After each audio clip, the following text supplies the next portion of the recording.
बाबा, आज येताना बासुंदी घेऊन या ना. अगं, कालच आपण आईचा वाढदिवस होता म्हणून आणली होती ना. ऐकलं, गोकुळची बासुंदी पुन्हा खावीशी वाटतेय. खरं सांगू, मलाही खावीशी वाटतेय. पुन्हा पुन्हा खावीशी वाटणारी गोकुळ बासुंदी. करवीर तालुक्यातील भोगावती शिक्षण मंडळाची होऊ घातलेली निवडणूक बिनविरोध व्हावी यासाठी भोगावती सहकारी साखर कारखान्याच्या संचालक मंडळाने घेतलेल्या सर्वपक्षीय बैठकीनंतर आज उमेदवारी अर्ज दाखल करण्यासाठी इच्छुकांनी मोठी गर्दी केली होती.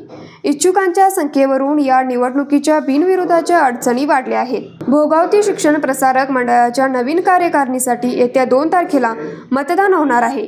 ही शिक्षण संस्था भोगावती सहकारी साखर कारखान्याच्या सर्व सभासदांच्या मालकीची राहावी, यामध्ये राजकारण येऊ नये यासाठी भोगावती कारखान्याच्या वतीने या शिक्षण संस्थेची निवडणूक बिनविरोध व्हावी या उद्देशाने कारखान्याचे अध्यक्ष शिवाजीराव पाटील यांनी सर्वपक्षीय बैठक बोलावून बिनविरोध का करावी याबाबत चर्चा केली. मात्र या बैठकीसाठी सर्वपक्षीय नेते मंडळीपैकी काही प्रमुख नेते उपस्थित नव्हते. यावेळी भाजपचे हंबीरराव पाटील यांच्यासह काही कार्यकर्त्यांनी आपले उमेदवारी अर्ज दाखल केले. तसेच शिंदे गटाचे जालंधर पाटील, काँग्रेसच्या काही प्रमुख मंडळींनी आपले उमेदवारी अर्ज दाखल केले.